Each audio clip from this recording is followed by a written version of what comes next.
Hare Krishna.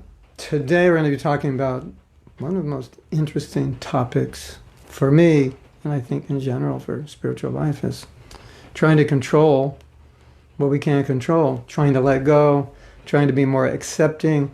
One of the qualities of an ineffective person is they need to control things. It's okay if you're a manager, but they're trying to control things that they can't control. Whether it's people or situations, they get frustrated. It's very difficult for them to let go.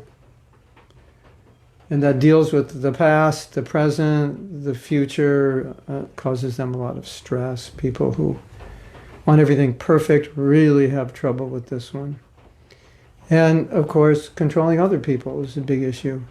And then the other issue is not just accepting ourselves, things about ourselves that are the way they are. We can make them better, but right now this is how they are. And that's also a big issue. Now, what's interesting, Krishna Chaitanya, what's interesting, you can hear me, right? Yeah. What's interesting is today, I don't know if any of you attended, but today we had a Saturday program in Berlin, and I've been to Berlin before several times on the way to Polish festival, and I know the devotees, some of the devotees there, so they asked me to do a class, and we did a class. And the topic was similar, and I had decided this morning before class I was in the mood of writing, so I wrote something. And I didn't read what I wrote. I just kind of talked a little bit about what I wrote, and I thought today let me read what I wrote, because what I wrote is relevant to this discussion, and there's more in what I wrote than what I said. And I don't know if we'll get through the whole thing. And it was just a draft. It was like the first draft. Just get it out. I don't know if you're a writer, but when you just get it out, thoughts are disjointed a little bit. So some of the thoughts are going to be disjointed. They're all good thoughts. They're just not necessarily pieced together well. But be that as it may, I don't think that's really an issue. We can, I may make a thought, make another thought, come back to the first thought, make a third thought, fourth thought, back to the second, sixth, but it'll work. So I thought that was interesting. Today's the last of the 10. I could go on with 108 ineffective qualities. I don't know, maybe it's too depressing to talk about something negative. And I had an idea for the next series of classes, and I completely forgot what it was. But it was a good idea. I can say that. And Krishna willing, I'll remember it before next Saturday, because we're going to need to start a new series. Actually, Sundari Radha and I had talked about once upon a time, maybe you remember maybe this was it. It was dysfunctional personality types. But maybe this covers it. The different types of things you see, that ways people act that create problems. And maybe we even have it written down somewhere, sitting on someone's computer somewhere, that we can dust off and look at. That was possibly what I was thinking. I can't remember. But Sundari Radha will remind me. And then maybe I'll have to see. There was some inspiration. Oftentimes there's things I want to talk about that there's no facility. And this is a good facility, because this is every week, which means we can talk about it as long as we want. Well, sometimes I do workshops, and I go, okay, you have 6 hours. And I go, but the workshop's 15. Sorry, you only have 6. So with this is almost like the spiritual world. We have as much time as we want. We don't have to finish each week. We can have a series that goes on as long as we need to go. In the morning classes we give at 8 a.m. Eastern Standard Time, which is kind of late for you all. It's 10 or 11 o'clock. It's 11 o'clock at night, maybe 10 or 11. We started on the topic of death, and then that went for a few months. It's just amazing what comes up when you dig deep. And now we've segued into part 2, which is, first part was what happens at death. This is after death. But specifically, the spiritual world. So now there's this whole topic opening up where we're starting to investigate the nature of the spiritual world. It's going to be really interesting because it's a lot. We just have a lot of time to explore it. So in that way, you can get into things. So it's time for a concert, the Jairada Madhava concert, and then we'll begin. Or maybe I won't stop and I forget to talk. Sometimes I like.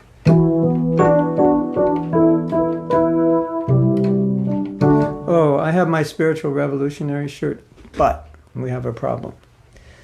You're seeing it backwards, right? If I turn the phone around, you'll see it forwards, but then I won't see your comments. I have to go on Facebook on my computer. Should we try that? But the problem is how if I turn it around, am I going to see how you're seeing me? I have to go on Facebook. Maybe we should try that. Let's see what happens. I'll go on my Facebook page. Then I have to remember my password. That's a whole other problem. Well, I don't know if it's that important, but there is a way to get around it. You can switch your phone around if you have an iPhone, and I have an Android, so I can't do it. So this says spiritual. Should I wear the shirt inside out and then you can read it? Is that how it works? It will be backwards then. It says spiritual revolutionary and then the word love. But you can see the word love, right? So it's a spiritual revolutionary. Yeah, that was Prabhupada. Anyway, I don't think we have to make so many arrangements so you see it. But I have many T-shirts, actually. Do you know that? I don't know if you know this. I don't have them anymore. I have some left in India, a few. They got lost or stolen. Every point, every principle that I was teaching in my japa workshop, I made a T-shirt. It was my teaching method. And for every section that I was teaching on that principle, I wore the T-shirt. So if I, saying japa is a relationship, it's not a process. I had a T-shirt that said japa is a relationship, not a process. So I was like a walking PowerPoint. And then what was so cool, it's such a great way to teach. I should do this for all my workshops, but then I have to bring a suitcase of T-shirts with me. So after each section, I would say, who wants to wear the T-shirt? And so someone would wear the T-shirt. So all during the seminar, you're seeing all the principles we taught on people's bodies. Isn't that cool? And then at the end of the seminar, everyone who had the T-shirt, the problem was a lot of people didn't return the T-shirt, and I wasn't organized enough, because after the workshop, people talk to me and this and that, and then, they forget, or they thought the T-shirt was for them. So I don't have all the T-shirts anymore. But at the end, you see like 20 people lined up with the T-shirts, and we remember everything we did.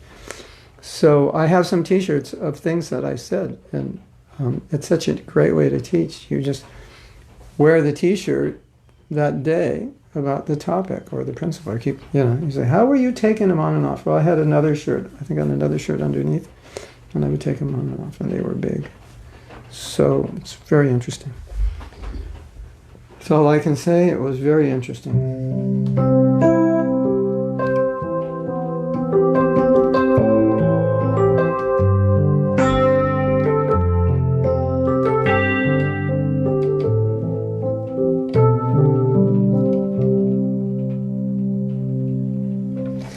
Music is so interesting. You could say something, and people are like, yeah, okay, all right.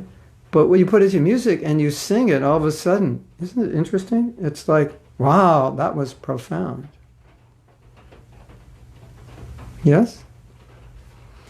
Music is interesting. I'm getting through doing a lot of things. That's going to, when I get through, it's going to leave a little time for me to record more music and just like put raw stuff in whatever condition I can get it, put it out. Right now, Mark and I are working on a new version of Prabhupada's puppet song. Lord, I'm just a puppet in your hands. We're going to do a few versions of that. Well, he's going to do one. I have another devotee helping me do another version. And contemplating different ways to do this. So don't go away. It's going to be exciting. Don't die in the next year, because if you do, you're going to miss it all. So at least live another year. Okay? And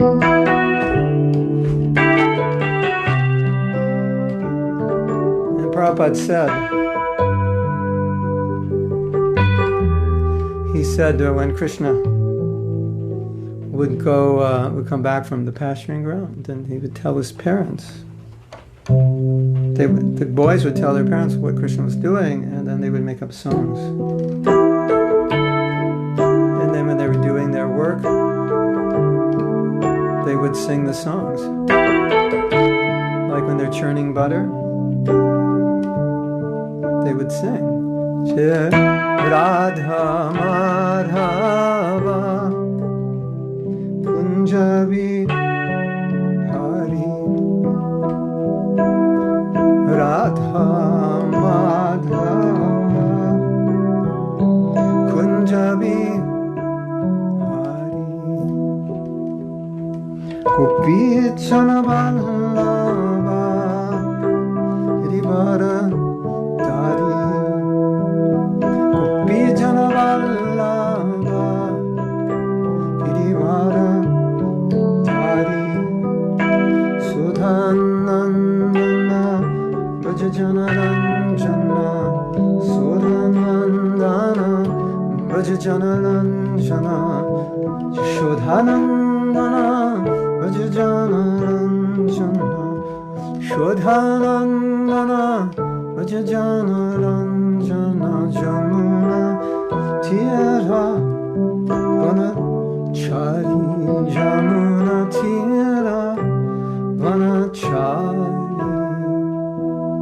Radha Madhava Kunjabi Hari Radha Madhava Kunjabi Hari Gopi Janavallabha Girivara Dhari Shodhanandana Bhajanaranjana Shodhanandana Bhajanaranjana Shodhanandana Bhajanaranjana Shodhanandana Bhajanaranjana Jamuna Tira Vanachari Jamuna Tira Vanachari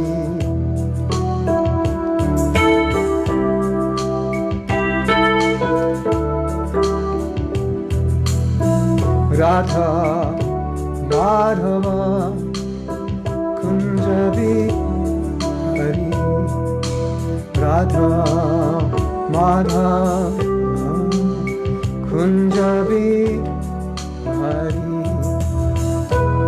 Gopi Janavallabha Girivara Dhari Gopi Janavallabha Girivara Dhari Shodhanandana Bhajanaranjana Shodhanandana Bhajanaranjana Shodhanandana Bhajanaranjana Shodhanandana Bhajanaranjana Jamuna Tira Vanachari Jamuna Tira Vanachari Radha Madhava Kunjabi Hari Madhava Kunjabi Hari.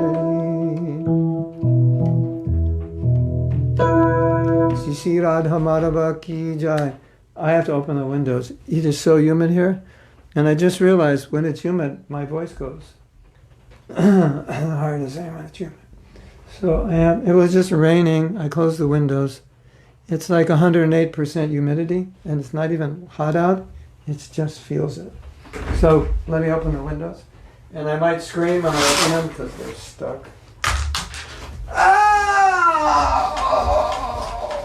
Yeah. This is one of the ways I get my exercise, is opening these windows. You probably feel sorry for me, right? Having to open these windows. Oh. Hare Krishna! Yes.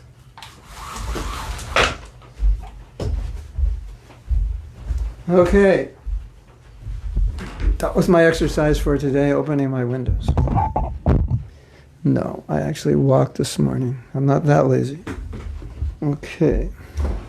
So, I'm just going to read from this paper.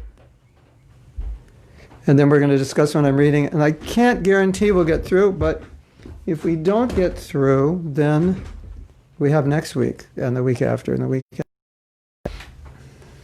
So, we're talking about letting go. So, the 10th symptom is you try to control what you can't control, people and situations, and avoid controlling what you can control yourself, which is pretty interesting.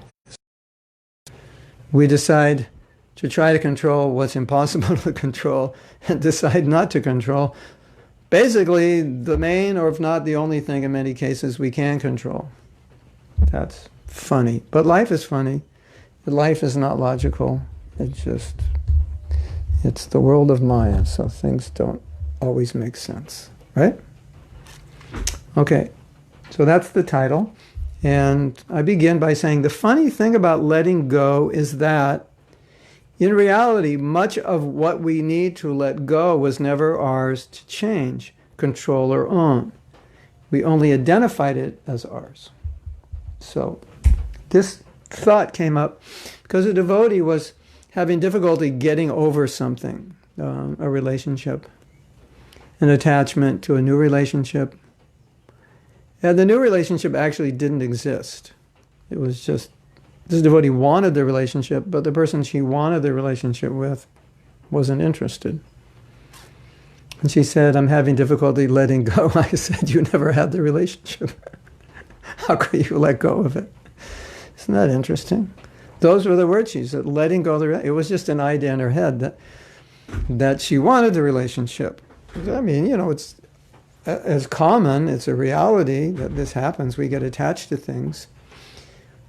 And we get attached to ideas, and we start making movies in our head of what it's going to be like. Have you ever done that? Have you ever made a movie in your head?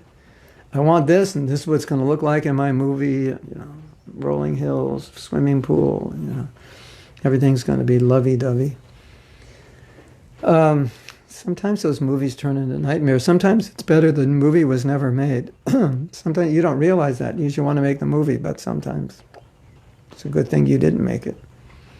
So anyway, she was saying there was a past relationship and a future relationship. The past relationship was over. So I said, well, it's over. He's not yours. He never was yours. And you know how we say let go of the past? You have to let go of the past. It's a very common thing when you're talking about overcoming things that bother you from the past. We say let go of the past. Well, you can't let go of the past because, exactly, the past is already gone. How do you let go of something that's gone?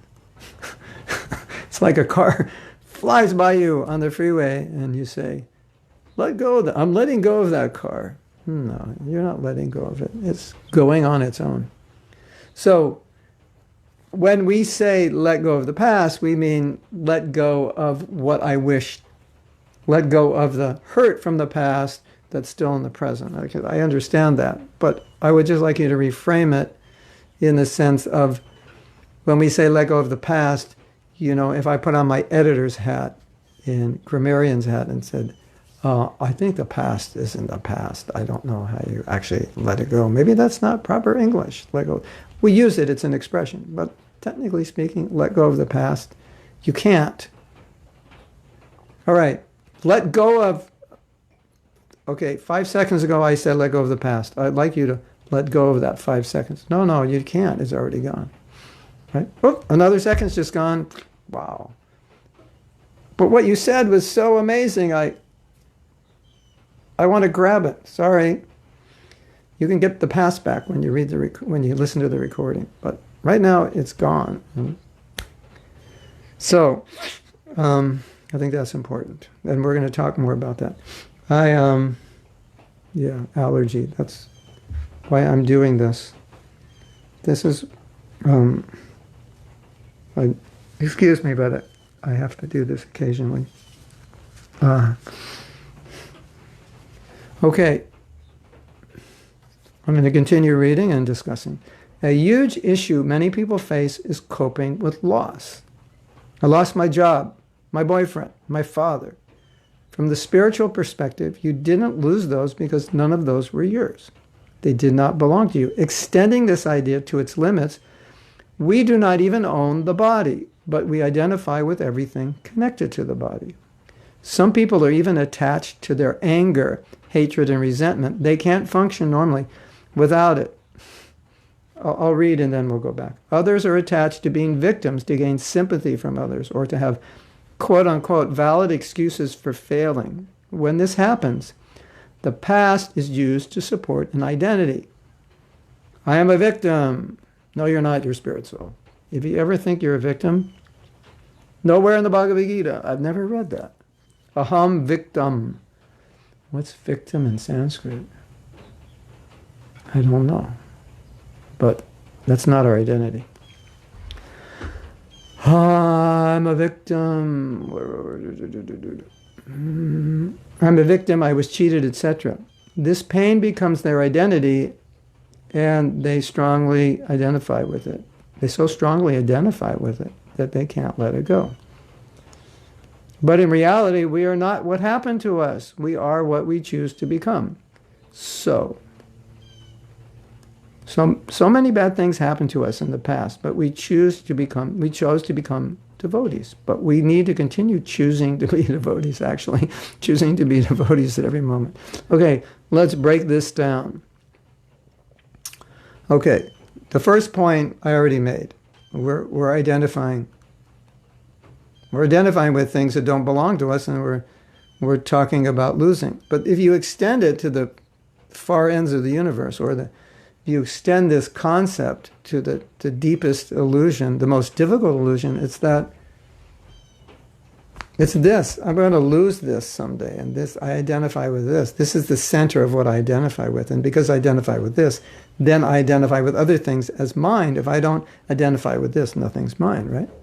Nirmama. The illusion of it is mine.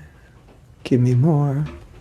Give me more. I want more. Give me more. I've got, what Bhagavad Gita, Krishna says, today I've got so much. Tomorrow I'll get more. So that'll. If you're self-realized, you don't think that way. Completely, not that way. Only if you're body realized, you think that way. So I'm losing so many things in this world, and I'm going to lose this body, and it's not even mine either. If you can come to that point and say, okay, all right, not my house, not my car, not my this, not my money, all right, but the body, not me, not my wife, not my kids, that's much harder, right? So that's where it leads to, and that's where it has to start changing. Anyway, it's a meditation. How many times have you heard, I'm not the body? Let's take a guess. I heard it when I was first a devotee. I heard it or read it, I would say 20 times a week. Seriously. So maybe 15. I went to 2 classes. They must have said at least 5 times in each class. I went to the Sunday feast, then I read it. So yeah, it could have been 20 plus times a week I heard it. For 10 weeks.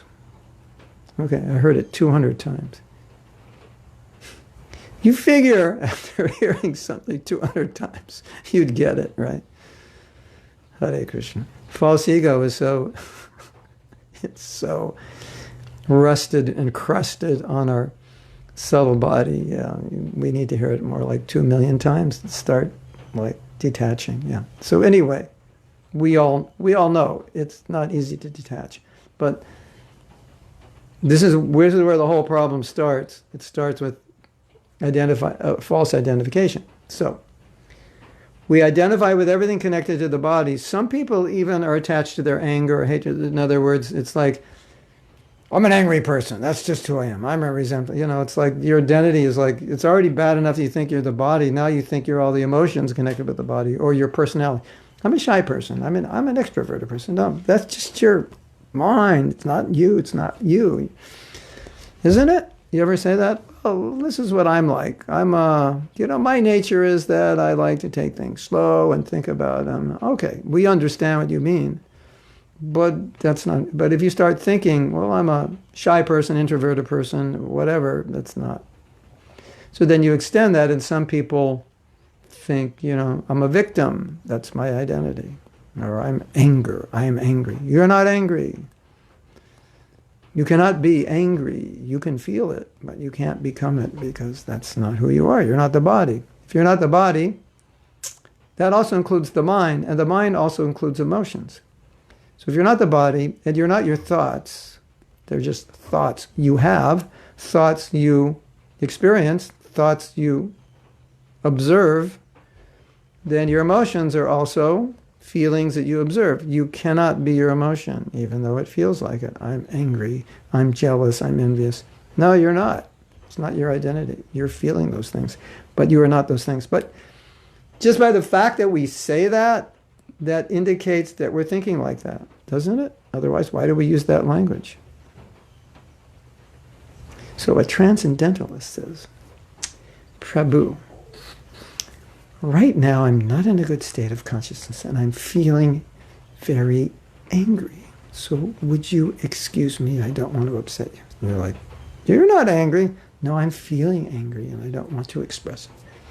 Okay, that's a joke, but that's actually how it's processed. Like, there's me and there's the anger. And I didn't put my rubber stamp. I am anger. I feel anger. That's the idea. So,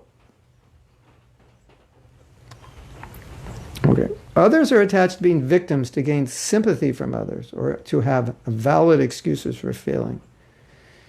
Victim mentality, it really comes in. It's really handy when you actually don't want to succeed at anything, because then you have a reason. Well, I would if this didn't happen to me. Hare Krishna.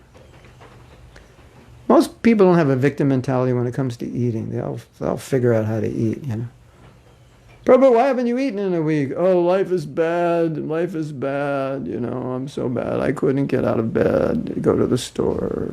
No, nobody thinks like that. But anyway,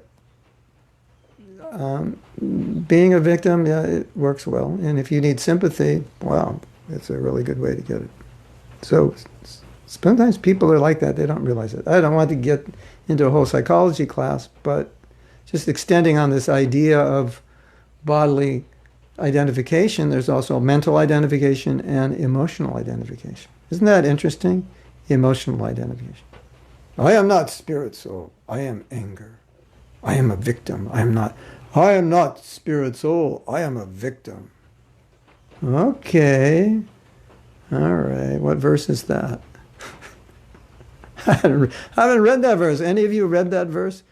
I am a victim. No, I haven't read that verse. Wait a minute. Isn't there karma? You're a victim, but there's karma? How does that work? How do you become a victim if there's karma? How does that work? Yes, Prabhu, I'm a victim. Okay, so you could see we've got a ways to go here. The pain becomes their identity. I'm a victim. I was cheated, and they can't let it go. Just because there's something. Anytime we can't let something go, obviously there's something we fear we're going to lose if we let it go. In most cases, it's the opposite. We'll gain much more. But we're getting something from it, whatever, perverted as it may be. In reality, we are not what happened to us. We are what we choose to become. So you can say, you are victimized, but you're not necessarily a victim. Right? It's all how we're dealing with it. How we look at it, how we process it. And We've been talking in our classes about death, a very important point. All of this, all these things that happen to us, which should be teaching us to let go, and we don't always let go. Well, these are just preparatory. What do boxers do when they call it sparring? They practice, or they go in the ring and they fight. It's all practice. Yeah, practice. Big word. It's practice. If I get through, if I can let go, if somebody hurts me and I can let it go, if I lose something and I can let it go, then probably when it comes time to let everything go, I'm like in good shape. Yeah, I've been doing this, I've been practicing my life. But if we're like, I can't let that go, and I can't let that go, and then when it comes time to let everything go, that's going to be really difficult, isn't it? It's going to be much more of a challenge. Not saying you can't do it, not saying you won't do it, but I think logically speaking, we can understand that's be like going from the first floor to the 108th floor. Better you're at the 106th floor when it's time to leave your body. Practice. You don't want to go in the boxing ring and fight a championship boxing match if you haven't practiced. It's just not good. So sometimes Krishna takes things away from us, or just sometimes that's the way life is. We lose things. And if you're not taking it in a Krishna conscious way, you'll go completely crazy trying to get it back or control it when you can't. So these experiences, I think we should take them as, okay, Krishna's just, it's another practice. It's another practice fight before the big fight. That's what it is. And when it comes time for the big fight, if we won all the little fights, we'll be in good shape. But if we've lost all the little fights, how are you going to win the big fight? So that's how we should see it. And we should see this world as a preparatory ground. It's just preparing us to leave the world in Krishna consciousness. That's what it's all about. Nothing more, nothing less. That's why we're here. We met Prabhupada, and now we're here. We're packing our bags. We're getting ready. The life of a devotee. It's like my parents, when they would go on vacation, from what I remember, they would start packing like 10 days ahead. I usually start packing like 3 hours ahead. Well, it depends. That's because I'm already traveling and it's in the suitcase. Yeah, okay, maybe that, 12 hours ahead, the day before. They were, from what I remember, they spent a lot of time packing, at least a week or two. But that's actually what the life of a devotee is. We're packing our bags. We're sorting things out. We're getting ready to go back to God. That's what we're doing. And these experiences are just part of the packing process. Oh, that was great. Somebody told me I was the worst person they ever met. Wow, it's a practice session. This guy's a tough fighter. How am I going to deal with it? Just let it go. Don't think about it. That's how I'm going to deal with it, because that's the practice. So Krishna is going to send all kinds of situations and people, and they're going to do what people do, which is always not so great. And we're going to think, okay, thank you, Krishna. I needed that. That guy was a tough fighter. I'm ready now for after fighting that one, I'm ready for anything. After giving up that one, I'm ready for anything. And what's happening in the world today is people are losing a lot because of the coronavirus. And people are always losing, but especially now, even more. And nobody's really well equipped to deal with loss. We find security in our stuff and our attachments, isn't it? And when it's taken away, it's like most people aren't ready. What did Prabhupada say, when Krishna took everything? He had employees, they stole everything. Business was over. And Prabhupada said, yes, when Krishna's merciful, he takes everything away. That's why Krishna is known as Hari, takes it away. Taddanam Shanai, when Krishna's merciful, he takes away your money. Oh, I don't want to be a devotee. I want the money. Look how much money Krishna gave to Prabhupada. But first he took it away because he had to get him out of the house. But once he got him out of the house, then he was okay. Then he gave him everything. So, yes. Okay, practice. So many bad things happened to us in the past, but we chose to become devotees. So, I'm just saying it's like whatever your identity was in the past, whatever, you became a devotee. So that means you went against the past. You chose. You didn't let those identities control you. You decided no. You decide, but you understood I'm spirit soul and I can give up these other identities. So that's what happened. Right? Yes. Good. Okay. So we chose to become devotees. We kind of went against the tide. And then my last sentence I think is important, but we need to continue choosing to be devotees. Actually, choosing to be devotees at every moment. Okay, so this is a good one. I like this one. If you remember anything from this class, this might be the best thing. We need to continue choosing to be devotees. We chose to be devotees. We need to continue choosing to be devotees. Actually, we need to continue choosing at every moment.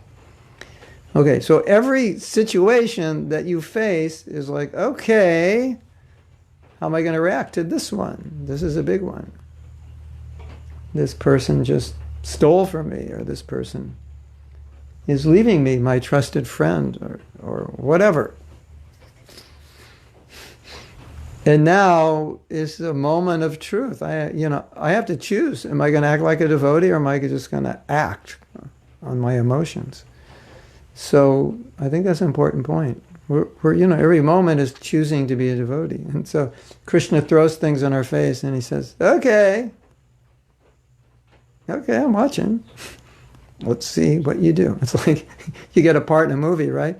And the producer says, okay, I need you to act this way and act that way. Not that I've been in a movie, but I could imagine. Well, actually, I have seen some movies being made because I grew up in Los Angeles.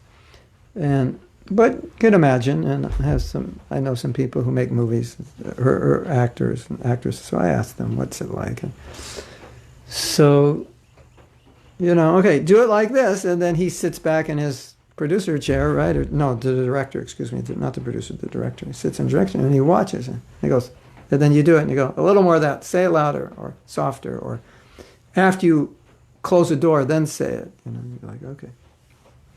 And then he looks at you. Okay, that was good. So Krishna's like the director, and he's throwing all this at us, and then he's sitting in his director's chair going, okay, let's see your stuff. Let's see what you're going to do. Let's see what you're going to choose now.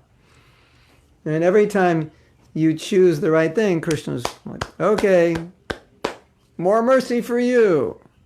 And every time you choose the wrong thing, Krishna's like, oh man, I was going to give her mercy, but I can't. She failed. Maybe she'll pass next time. So that's how we have to see it. And so when you look at it that way, and then you look at life and all the horrible things that go on, and then you realize, well, when you're practicing the boxing ring, some horrible things go on. You get punched. So that's, we get punched. A little bit. But if Krishna needs to punch, okay, let him punch. Anyway, we were talking, a devotee had a question after class this morning. We were talking about the nature of the world, the material world. And it's so interesting when we complain about it. Like, if you're in America, you can complain about lots of things. I'm sure you can complain about lots of things anywhere, right? In America, there's all these riots going on. Too much light in here. And President Trump's reactions are sometimes, what does he mean by that? And how's that going to solve the problem? And so forth. And I was telling this devotee, there's so much to complain about in the material world, but that's the whole point. There's so much to complain about. And guess what? In case you didn't notice, you're here because you chose to be. So we all chose to come to a place which is not like so good. It's like you go on a vacation, you're like, Where's the cheapest hotel? I don't have any money. I want to get the cheapest hotel. So you find some hotel for like $19 or something. You go in and it smells like cigarettes. It's got holes in the curtain, holes in the bed sheet. The pillowcases aren't clean. It's got cockroaches, all the cockroaches you could ever want to see in one room, and a few rats also.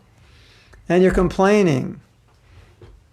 And the guy, Mr. Patel says, what do you expect? It's only $19. Yeah, so what do you expect for 19? Can you complain? It's only, well, let's say, no, 19 you could complain. 12, it's $11.99. You can't complain, it's only $11.99. That's all you paid for. So it's like we come to the material world and we start complaining. Yeah, well, how can you complain? It's just the way the world is. So when bad things happen, we're supposed to think, yeah, right, I forgot. This is the place where bad things happen. I was thinking, I had movies in my mind about paradise. No, not here. Not here. It doesn't work that way here. So the trouble is a reminder. So we should take it that way. Okay, Krishna's reminding me I was an illusion. I thought everything was going to be perfect. Nothing's going to go wrong. And now, oh my Govinda, something went wrong. Isn't it? I think sometimes devotees, we live in that illusion. We think, oh, I'm a devotee. Everything's, pakoras and halava, and, haribol.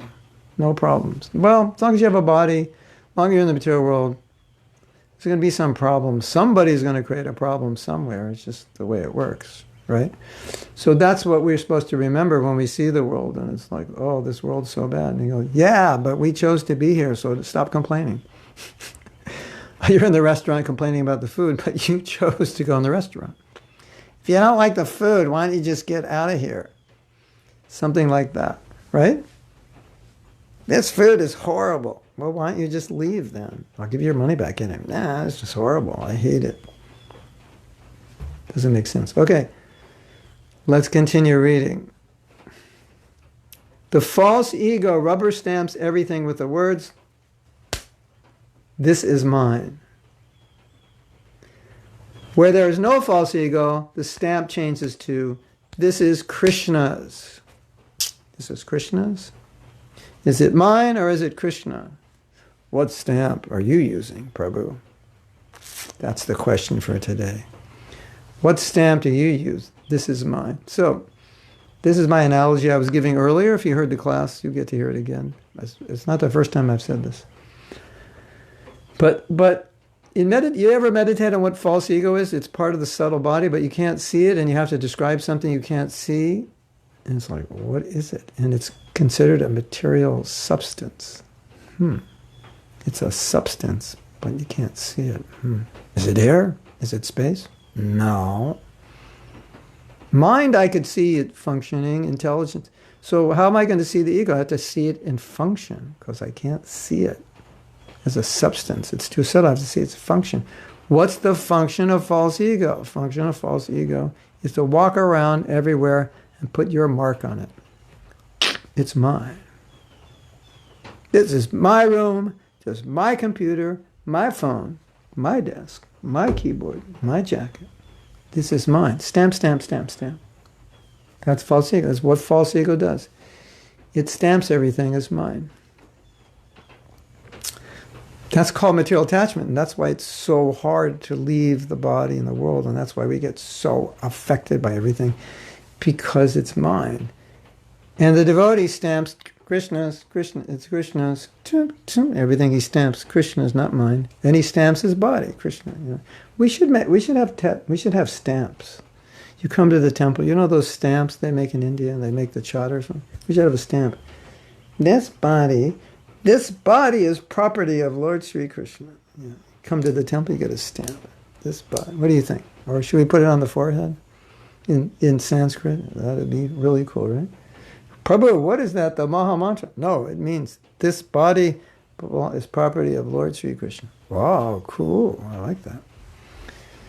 You're supposed to mark your body with the name of Krishna. Well, you could stamp it. Property of Lord Sri Krishna. since, and then you have to write the date, since, and the date you became a devotee.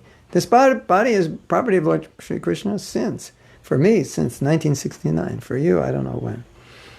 So that is real ego. In everything you see, you stamp it, this belongs to Krishna. And you live your life that way. That's it. So now when things are taken away, no problem, never mind in the first place. Okay, that's easy to say, I understand. But at least we're talking theoretically here, but I think you can understand that,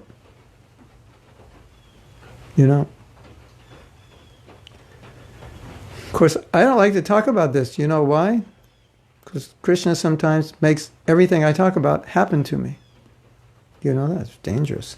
Giving class is dangerous. I once gave a class on Bali Maharaj. So I was saying, if Krishna takes everything away, just have to accept it. That's what he wants. Guess what happened that day? My brand new computer that cost, in those days, computers were like $2,000. This was the late 90s. My brand new computer, which was state of the art, was stolen at the bus station, at the train station. I was like, Krishna, are you testing me because I said that in class? Krishna said, yeah. What are you going to do about it? Turns out I ended up getting a better computer, anyway. But sometimes it's like that. Krishna, he takes things, you talk about it, he says, okay, you're talking about this, I'll test you. So all of you who teach Krishna consciousness, just keep that in mind. You may want to be careful what you tell other people to do, because Krishna may challenge you. Okay. So, sometimes when there was a lot of stress in my service, there was still a blissful sense to it all. The sense that this is for Krishna, and therefore suffering on his behalf is a pleasure. It's his suffering, it's not mine. I didn't identify it as mine. Isn't that interesting? It's like, I would think, well, if I wasn't a devotee, I wouldn't be going through this suffering. But I'm doing it for Krishna, so it's kind of like suffering for him. I don't own the suffering. It's not about me. I don't know if you ever experienced that anxiety, some anxiety to get some service done, but it's so much different than when you're doing it for yourself. It's anxiety, but it's not. It's got some blissful tinge to it, or maybe it's all blissful. You ever experienced that, anybody? Or is it, am I the only one? Am I the only fortunate one?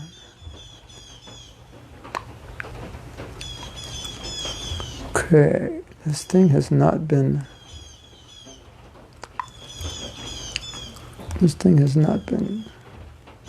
I decided that because the Shastra says if you make devotees laugh, you make advancement. That the more I make you laugh, the more advanced I become.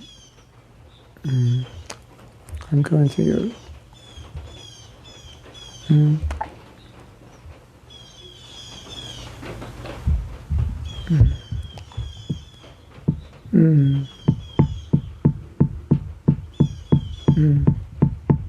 Yeah.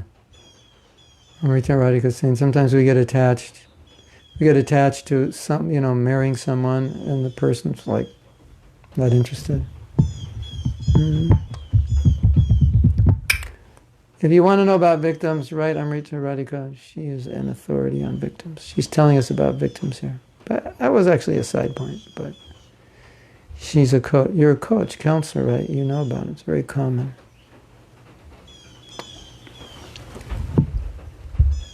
What's that? Jesus very well. I don't understand.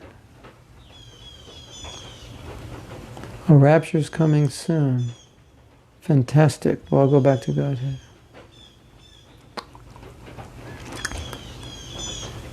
Dopa Lad Pudi Ravi Teja Chowdhury. I am a Hindu, but Jesus is the real God. It's my true friend.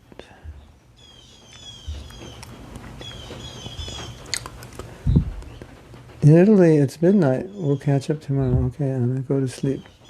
All right. Okay, so where were we? Yes, so talking about stress. When compared to the stress we must endure to maintain ourselves, or the stresses we encounter in trying to be happy without Krishna before we became devotees, devotional stress is much different because while acting, we are not identifying our work and all related to that work. We're not identifying with our work and all the work or the service as ours. It's, it's for Krishna. So it's like there's more of a detachment from the outcome. And there's I don't know how to explain this. It's kind of like an honor to take on anxiety in the service of Krishna. It's like special. There's some difficulty. And it's like, wow, what an honor. But when you're doing it for yourself, it's like, well, this is just for me. This is like, ooh, because I want something or I'm trying to achieve something. I'm taking this burden of anxiety. But to take it for Krishna is an honor because you see it. Okay, this anxiety belongs to Krishna. This anxiety I'm going through, it's because I'm doing this for Krishna. So it's special. That's what I'm trying to say. And I think I said it. Yeah, I did say it. Okay. The conclusion is false ego is the actual cause of distress by making it difficult to let go because of identifying what we need to let go of as ours. Okay, so that's one big takeaway from today. So much of what we're trying to let go of is just got our stamp on it, but it's not ours. Okay, this body is the property of Lord Sri Krishna. If when he wants to take it away, it's his prerogative, it's his body. He doesn't want me here. He's satisfied with what I've done, or he wants me to go somewhere else. Okay, it's his body. It's a nice story that happened with Prabhupada in a class. So I was in the class, it must have been Los Angeles, 1972. It was a very special time, Prabhupada's. Well, 1970, 71, 72 was a very special time for Prabhupada in America, and especially in Los Angeles, because that's what his world headquarters. Do you know that Srila Prabhupada stayed in Los Angeles in 1970? 7 months out of 12, he was in Los Angeles, approximately. And he came to Los Angeles in 1972. I was there, and what I remember was 3 months. He stayed every day, 3 months. So we were hearing class from Prabhupada every day for 3 months in our local temple. In this smaller temple room, I like the energy of that temple room better, to be honest. Nothing against the new one, but that old one, I don't know, had a certain energy. It was so sweet. It was so sweet. And so much Sankirtan was going on, and book distribution, and everybody was going out, and weekend Harinam parties with 100 devotees out in Hollywood, and it was just amazing. So one class, some devotees were coughing, and they kept coughing, so it was interrupting Prabhupada. And he turned to the temple president or one of the leaders. He said, "Why are they coughing? They don't have sufficient warm clothes." He said, "Warm cloth." And he stopped the whole lecture to talk about taking care of your body. Then he told the story of Sanatana Goswami. And Sanatana Goswami had contracted a disease. Do you contract a disease, or you contact, or do you do both? How do you contract a disease? You make an agreement with the disease? No. But sometimes I think that's... Anyway, he had a disease, and there were sores on his body, and from the sores, oozing, whatever oozes from sores, some kind of something was oozing out of his body. When Lord Chaitanya saw him, he said, "Sanatan," and he embraced him. Now, according to strict rules, of Brahminical rules, if anything from the inside of your body comes to the outside of your body, you are contaminated. Like if you blow your nose, you're contaminated. A woman during her menstrual cycle. If you go to the toilet, after these situations, you have to bathe with water. Water purifies you. Now, you may be hygienically clean, but ritually impure, because when the substances from inside come out, like if you're in the kitchen and you sneeze, go wash your hand. If you're doing deity worship, don't go to the toilet. If you do, take a shower and put on a new dhoti and sari. Or take your dhoti sari off, go in, take a shower, come back, put it on. That's the idea. So it's coming out of his body, oozing, and Lord Chaitanya embraces him, and he thought, this is it. I've just like made the Maha Aparad of the creation. That it's kind of like, he's probably thinking it's like taking your stool and smearing it on the Lord's body, because it's just this, what's ever coming out of his body, pus and oozing. So he decided, this was the worst thing that ever happened. I will kill myself. Of course, Mahaprabhu knew, and he was thinking like that. So Mahaprabhu said, Sanatan, we got to talk about this. No, he didn't say that exactly, but something like that. So he said, Sanatan, your body does not belong to you. It belongs to me. So I know you're contemplating suicide, but you can't, because you don't own it. I own it, and I will not allow you to do that. Prabhupada told that story, just so devotees would take care of themselves. He said, don't think you don't have to take care of yourself. No, this is not your body anymore. It's Krishna's body. It belongs to him. You have to take care of Krishna's body. Prabhu, I'm going to the gym. I have to take care of Krishna's body. Prabhu, I'm eating healthy. I have to take care of Krishna's body. Maybe we should do a song, a rap song, right? Krishna's body, take care of Krishna's. That whole rap thing, it came out after I became a devotee, so it's like, I don't feel like I have the samskars to do it. The qualifications, I don't know. Those modes, like, I don't want to try to fake it. Although Tamal Krishna Maharaj wrote a rap song and he performed it once. So maybe it's bona fide, I don't know. But Krishna's body, yeah, take care of Krishna's body, don't let it go down. Take care of your health, don't let it go to the ground. It's Krishna's body, take care of Krishna. Yeah, something like that. One of you can do it. I'm too old for that. So that was Prabhupada's point. So, okay. Krishna's business, Krishna's body, doesn't belong to us.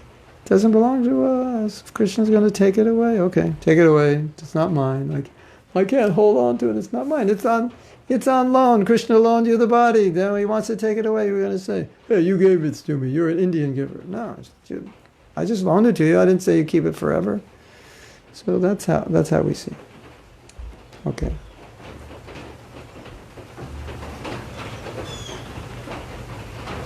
Okay.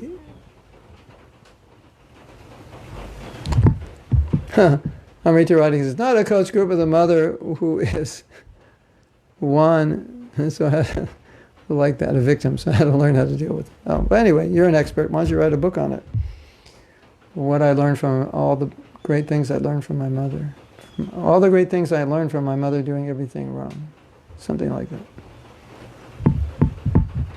So this is good. See, you can have a good mother and learn a lot, or a mother who's not perfect and learn a lot also. Kasturi by Rajagopal says, is it true that the stress we have towards or during executing a seva is a purification? Or is it a sign we are identifying ourselves with us and controlling instead of surrendering? It could be both. It could be either one. It depends on you. And you probably could better answer that question because you know. I mean, stress is often, just the fear of being out of control, not getting things done. But,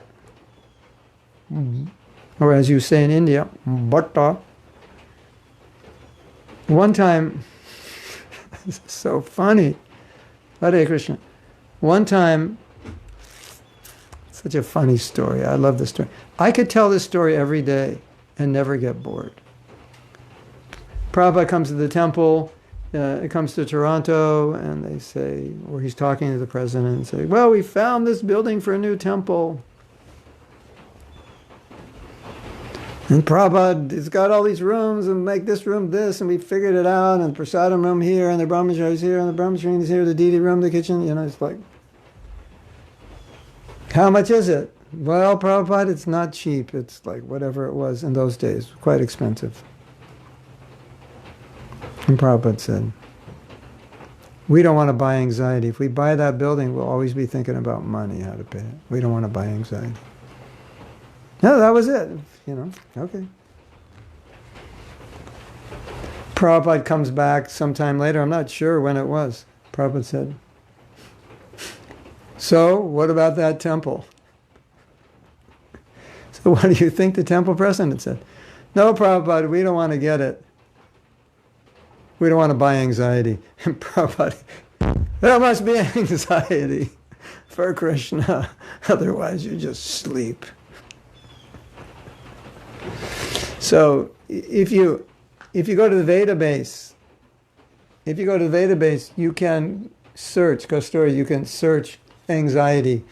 Because sometimes Prabhupada talks about this and devotees ask Prabhupada, there must be anxiety for Krishna, otherwise you just sleep. But the way Prabhupada describes anxiety may not exactly be like, depression and stress that causes you to have heart failure, not like that. But like, I think the way I take it is, you're going to be anxious for sense gratification if you're not anxious for serving Krishna, isn't it? Because there's a lot of anxiety in this world of just how to be peaceful and happy, isn't it?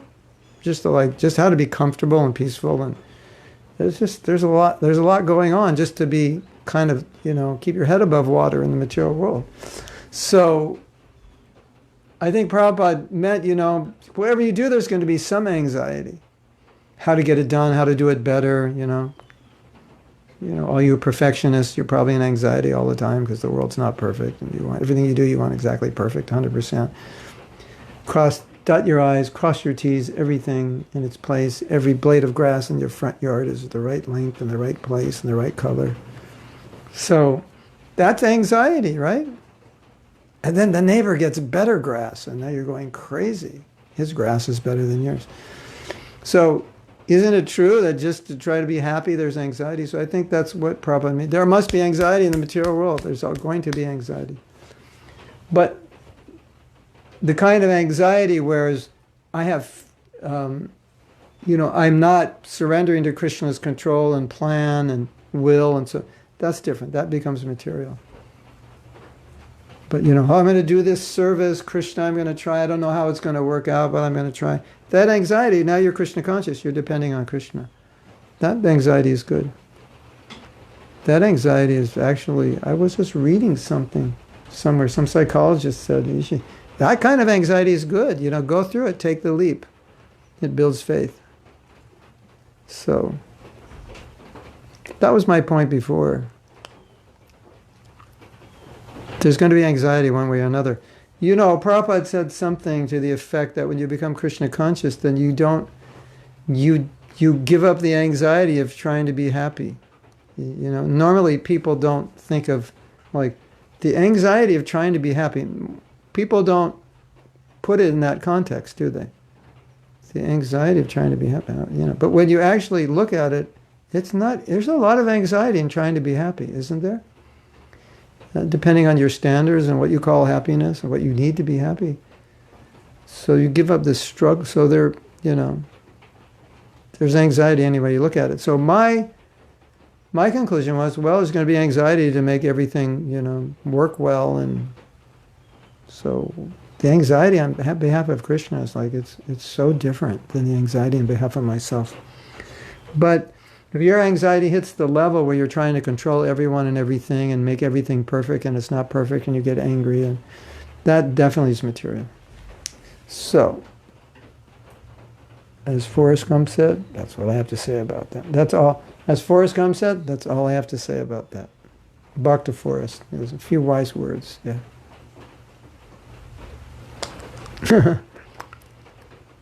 Sundari Radha thinks I could rock any musical style. Okay. You have some words for me? What is rap technically called? Hip hop? Is that it? Is this hip hop? When Maya comes, you gotta run, run, run, run away, Maya. Don't look back, keep running, run, run, run, run. No, that's not rap, that's singing. I have to practice.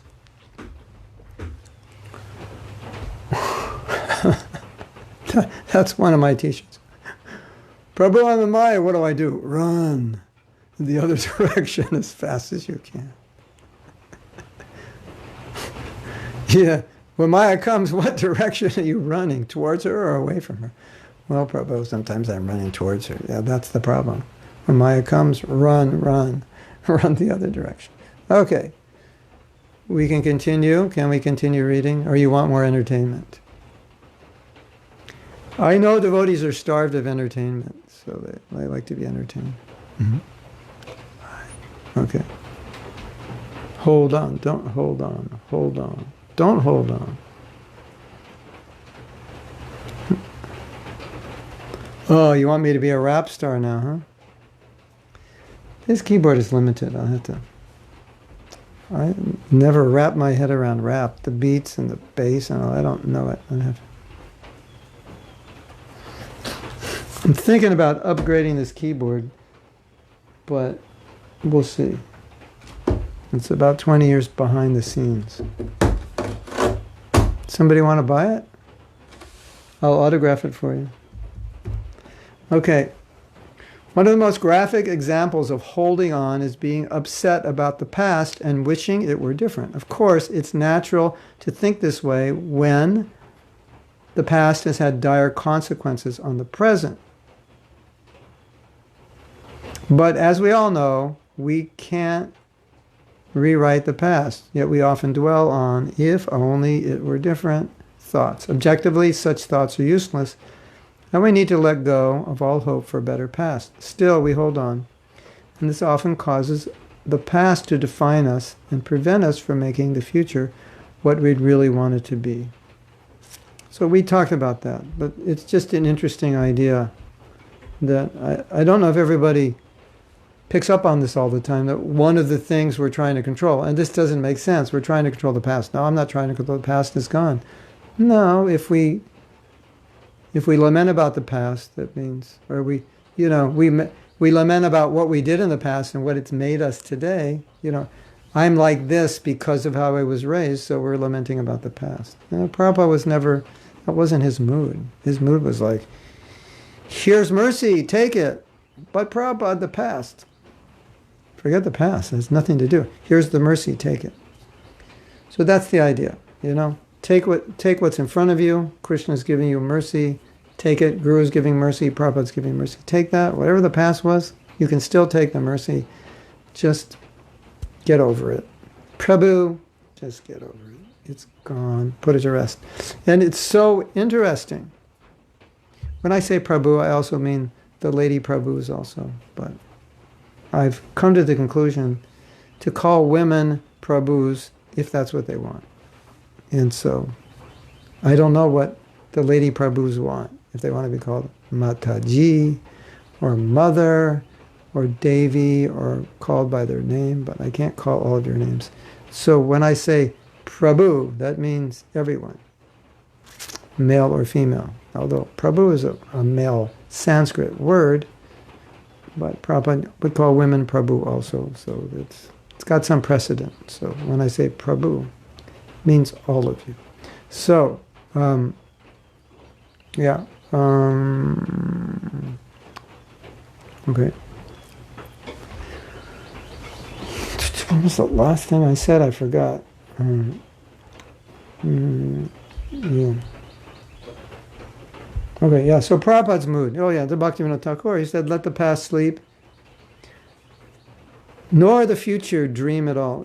Forget the past, forget the future, just take the mercy right now. That's interesting, isn't it? That Bhaktivinoda Thakur said that. All the psychologists said, let go of the past, drop it, let it go, move on. Be mindful of the present, you're right now, appreciate it. And Bhaktivinoda Thakur said it long before they came on the scene. Interesting. Okay. I have to keep scrolling because my phone is not scrolling for me. Marco says, Thinking that our body belongs to Krishna can really help us a lot in developing love for him. We should do this at every moment of the day. You know, when I get up in the morning, I always think, this body belongs to Krishna, because if it didn't, I'd probably still be in bed. I wouldn't get up as early as I do. There's a lot of things I do. It reminds me that my body belongs to Krishna, because I think, if I wasn't a devotee, I may not do this, or I definitely know in some cases I wouldn't do it. And I have this little funny thing that goes on in my life when I'm eating at someone's home, which is often what happens when I'm traveling. They'll offer me something and I won't eat it. And their first thought is, oh, you don't like it, that's why you're not eating it. And sometimes I say, no, I like it. That's why I'm not eating it. And they're like, huh? You're not eating it because you like it? Yeah, because I like it so much, I'm not going to eat it, because it's just, I don't need it. I don't need all that enjoyment. I'm trying to be renounced. But sometimes they say, Prabhu, would you like this, or would you like to do this? And I say, you know, if I wasn't a devotee, yeah, I would like it, or I would like to do it. But I'm a devotee, so we're not going to do it. Hey, would you like to go this? We'll go to the mountain, we'll go ski down, and then we'll spend 3 days in the forest, then we'll go to the beach, we'll go surfing for a week, then we'll have pizza every day, you know. I'm like, would you like to do that? Prabhu, if I wasn't a devotee, yeah, but I'm a devotee, so we are reminded a lot in the sacrifices we make that this body belongs to Krishna, because we're doing things for him that we wouldn't normally do, right? Maybe not a lot, but significant numbers of things we're doing because this body is his. And significant numbers of things we're doing because we're not the body, right? There's certain things we do, and it's only people who think they're not the body would do that. So,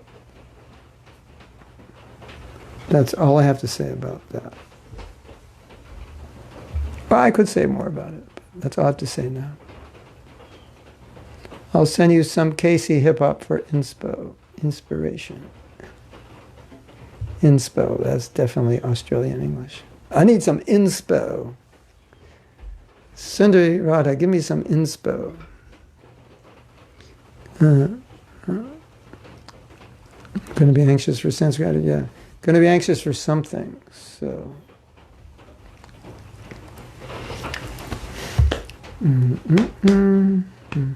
But music is so interesting. When you say something and you sing it, like I was saying before, it's like, you tell a story, but you sing it. It's just like, it's like a different universe, isn't it? Okay, let's read on. Holding on is often a kind of self-torture.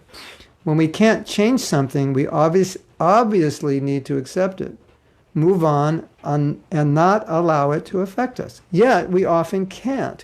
We cling on to hopes that we can make it better when all evidence shows us we can't. It's as if the entire universe is conspiring to make events happen in a particular way, yet we can't accept. The result of this is best described as self-torture. So let me just elaborate on this. Think of some event that's happened in your life. Maybe it happens every day. We were joking earlier, you know. It seems like the universe conspires that whenever in a rush, we always end up behind the little old grandma who's driving like 10 miles an hour, right? That ever happened to you? You know, you're like, I gotta get there, I gotta get him, I'm late for my appointment. And then you get out in your car and like, the little old lady's there, or their road construction, or only on this day all the lights are red. Yeah. So it's like you're sitting there, you're late, and you're like, when is this light going to change? And you know, you can't control it. And when is this lady going to, you know, and you decide, I'll go in the right lane to get around her. As soon as you decide, what does she do? She decides to go in the right lane in front of you. Ah! Do you ever have a day like that? We should make maybe there was a TV show like this. We should make a TV show where it's like everything that could possibly, like everything that's ever possibly gone wrong in anyone's life, we put it every week in this TV show, and people will sit there and watch it and just be laughing and crying, go, yeah, I hate that. That happens to me. Right? So, when you're in these situations where everything is going exactly the way you don't want it to go, you ever been in that? You need this and you need it now, but you go there and, well, we just sold the last one. Well, could I buy the demo? Well, we'll have to ask the boss, but he's out for lunch and he won't be back till 3. Can you call him? I called him, but his phone's off. And he comes back and he's got, and you tell him, and he's got to call the general manager, And they finally agree 3 hours later. But then you find there's a cable missing from the product. Okay, we'll send you the cable, but I need it today. Well, I'm sorry, we're sold out of those cables. Yeah, you ever have one of those days? Some of you are saying, yeah, like every day. So you're going through one of those days, and like I'm doing some guided meditations on the computer, and you know what happened yesterday? This is the glory of digital. I edit something because I had to take something out. So I deleted it, and then I mix it down. And every time I mix it down, it's still there, although on the original it's not. And I mix it down, it's there. It's like, okay, Krishna, what's the message? The message is, you are not God. The message is, turn off your computer and go to sleep. Maybe it'll work tomorrow. It finally did work after I turned it off and on a few times. But that was happening to me, like one of those days, As one disciple says, one devotee, Mars retrograde, all electronics are going haywire. So everything is going exactly the way you don't want it to go, and there's absolutely nothing you can do about it, and you are trying to do everything you can about it, at least in your head, and you're boiling over.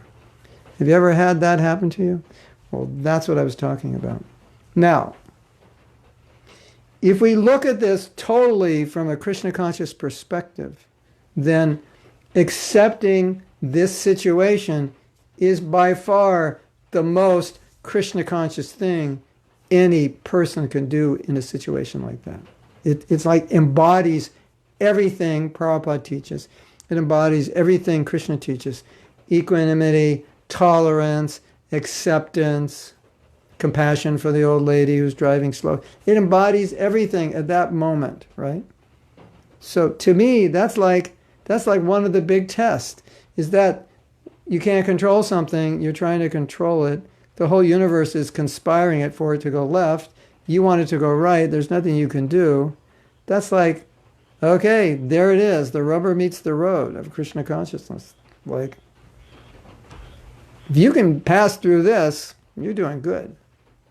And if you can't pass through this, you need to go back to the drawing board, because everything that Krishna is teaching is really coming down to this. It's just like, okay, at least on this level of the philosophy, okay, this is, hello, in case you didn't know, I'm just trying to show you, you're not God. I know you have a hard time understanding that. You've been trying to be God for unlimited lives, but I'm trying to show you you're not. And if you can just accept this, you're going to do much better. And the other thing, what did I say? The other thing, the self-torture. Yeah, I was on Facebook and somewhere, and I saw an old post, and it said something about self-torture that I had written. I thought, well, that's interesting. I forgot that I wrote it. I said, that's interesting. That's such a paradox, the concept of self-torture, isn't it? Like, what a paradox. But that's what we're doing when we're in situations we can't control. It's just, we're torture ourselves because we can't do anything. So, end self-torture. Accept what you cannot change. And change what you can, which is your mind and senses and so forth. Change those. Okay. We have 10 minutes left. So you can, if you have questions or comments, keep writing, and I'm going to keep reading. We're on page 2 out of 4, so that means next week we'll also be reading from this. The ultimate letting go is death. And if we are practiced in letting go now, and we should be practicing, then the ultimate letting go will be natural, something we're used to doing. So I mentioned that before, just practice, you know. And like they say, when I say muscle memory, oh yeah, I've let go of so many things. I'm so used to letting go. I can let go in my sleep. I can even let go of my body. No big deal. I'm just used to letting go. Right? Isn't it? We read one devotee when she was leaving her body. I think it might even have been like an hour before. She wrote a little note to all her devotee friends and saying, you know, if you just tolerate what's going on in your life, then when you're leaving your body, no problem. You'll get through this, no problem. You have the practice. You can do this. Beautiful letter, isn't it? She was just saying that basically everything that's going on in this world, if you can tolerate it, then when you're on your deathbed, you'll know what to do. It'll just be another thing to tolerate. So I think that's very important. And I think it's very, very important to realize that every time we fail these tests, we're impregnating a habit, an attachment, a lack of tolerance, whatever it is. And every time we pass the test, we're impregnating the new good habit. Right? Yes? You agree? That's something to think about. Because you want to impregnate these good habits, so Krishna consciousness becomes easier and more natural. Okay. Even your anxiety, fear, and worries were not here before your birth and will not remain afterwards, just as all material things do not remain with us. So letting go of the need to control is recognizing that I was never in control. And there is nothing to let go. So the next time your best friend says, I need to let go, I need to stop controlling, just say, be a smart pants and say, no you don't. You were never in control. We gave this example today. It's such a good example. They have these rides in the amusement park for children, for kids. And they're, especially for very young kids, they're cars that go around tracks, and they have gas pedal, brake, shift, and steering wheel, all of which do nothing, but it gives the kid a sense of being in control. But actually, the speed and the direction, it's all on a track, so they can't control it. It just goes. But they're shifting and doing everything, and they think they're driving. Prabhu, I'm letting go. Letting go of what? Of everything I was in control of. What were you in control of? Of course, we're speaking philosophically. Obviously, you know, we have families, we have things to maintain. We don't say, I heard today Mahaprabhu's class, you know, I'm quitting my job, I'm letting go. This was a Bhakta Burfi play, you know. Bhakta Burfi gets in the car. He's driving around the mountain curves, you know, there's thin edges, and he lets go of the wheel. Bhakta Burfi, what are you doing? He says, Mahatma Prabhu said, you just got to let go of everything. Krishna's in control. So, I don't want to get sued by someone who lets go of the steering wheel after hearing this class. I think you know what I mean, letting go. Some things you have to hold on to, like the steering wheel. Yeah. And hold on to your japa beads. Yeah. Don't let go of your japa beads or the steering wheel of the car. A few things you want to hold on to.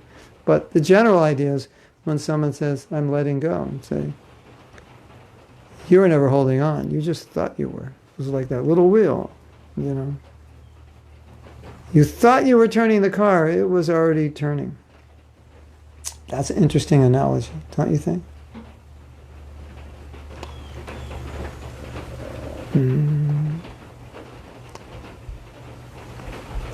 It was only the false ego that thought I was in control. Okay. Next paragraph. Hare Krishna. That's a good song, right? You're not in control. It's only the false ego who makes you think you're in control. That's a good song for Frank Sinatra, right? He's not alive anymore, right? If he were, we could give him that song. You're not in control. It's only your false ego that makes you think you are. I guess this song idea would be good. As we remember should I write one song for every class? Okay. After class is over, I get on my keyboard and I write the song and post it. Should I do that? And today, here's the song for today's class. Dun, dun, dun, dun, dun, dun, dun. You're not in control, not even a little. Okay. That would be revolutionary and would be time consuming. Okay, one more paragraph. We have time for one more paragraph. Unless there's a comment. Sometimes we only need to let go of unmet expectations. If you are invested in outcomes that you can't control, as you know or should know, we can't control others. Sometimes, let me read that again. Sometimes we only need to let go of unmet expectations. We're expecting certain outcomes, and that's where a lot of the control issues come over. Is just, I was expecting it to be a certain way. If you are invested in outcomes that you can't control, then I didn't finish the sentence. If you're invested in outcomes that you can't control, anyway, you know what's going to happen. You'll be frustrated. You might say that some expectations are natural. You expect a friend to be honest, a lover to be devoted, a guru to be perfect in character. Still, expectations can be set up for huge disappointments, and this is always good to keep in mind. So, but I wrote an article, was called, What Expectations Do You Have for Your Spiritual Master? Because I and many of my godbrothers who do this service realize that some of the expectations that devotees have they're not actually the job description of the guru, or they're not actually, the guru himself is not able to do it because he has too many disciples. So sometimes the frustration is not necessarily that the guru is doing anything wrong, it's that he's just not living up to your expectation. But in and of itself, his life, what he's doing, his own personal sadhana, his preaching and so forth, there's nothing wrong with it. But in your mind, you were expecting some other interaction that he can't give. And you probably made an assumption that he could give it. Or maybe at one point he was able to give it, but now he can't. So a lot of the problem comes with the expectation, not that they did anything wrong. Now, as I said, some expectations are natural. Obviously, you expect your guru to be Krishna conscious. So that goes without saying. But there may be expectations that are beyond, as I said, traditionally the role of a guru. And a lot of devotees become somewhat upset or frustrated with their guru when their guru doesn't fulfill those expectations. But in fact, those expectations were not what he was supposed to fulfill, or at least not a part of the agreement. That was never discussed. So a lot of times we make an assumption that it'll be a certain way, but it was never discussed with the person, the guru or whoever it is. Sometimes this happens in marriage. You make all these assumptions about what it's like, and then you get married and realize, oh, I never, what did they say? I was never buying into that idea. Or how did they say it? What am I trying to say? You know, there's this situation, and then you're in the situation, and the other person's expecting things of you, and you say something like, oh, I never bargained for, I'm trying to think of the common word, but you understand. I never bought into that one. That was not what I was getting into. But the thing is, it was never discussed. So now I have an expectation for my spouse or my friend or whatever, but I never expressed it to them. And they never had that expectation for themselves, and now there's a problem. But what that person's doing is not a problem. It wouldn't be a problem for someone else. It's a problem for me because I have that expectation, and I didn't know that's not what they can do. So there are real expectations. There's no question that in normal life certain things are expected of us. But there are expectations which are beyond that, and that's where we get into trouble. We set ourselves up. And so it's like we're controlling through the expectation. Expectation is not bad, but at least it should be discussed and it should be evaluated. Is the expectation real? Because if it's not, you're going to get yourself into trouble. Okay. You may have expected a longer class, but you're not getting it. class was scheduled to end now. So if you expected more, I'm sorry to disappoint you. It's not my fault. I'm just sticking to the schedule. So we're on page 2. I think we've gone about halfway through. No, more than half. So we'll continue this next week. And tomorrow we have a Krishna West class in the evening at 6, which will be translated into Spanish. And there should be a Zoom address for you. And that's going to be about religious fanaticism and what is spiritual, defining spirituality in a more universal way, why people become fanatical, and that kind of topic, more focused on defining more essences. I like to define essences of what it means to be spiritual, because I think a lot of times we get caught up in externals, defining it only by externals. And externals are one way to define it, an important way in many cases, but not the only way. So it has to be holistic. I can't be Krishna conscious in one way and completely not Krishna conscious in another way. I have to be synergistically, holistically Krishna conscious. So we'll define that. So that's what's in store for tomorrow. And then tomorrow at 10:30 we're doing a kirtan, as we do every week. And this kirtan is also going to be broadcast in Mumbai. And then we'll send it from Mumbai to our page. So that could mean we could be a few minutes late, but we will get there. Because it has to get on their site and then transfer to our page. So that's what's going on tomorrow morning and then tomorrow evening. Okay, sounds like an exciting day. And I'm working on some exciting projects here.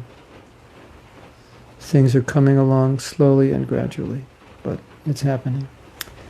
Hare Krishna to all of you. Nice to see you. Nice to be with you. And hopefully we'll see you tomorrow. Hare Krishna. Jai Prabhupada.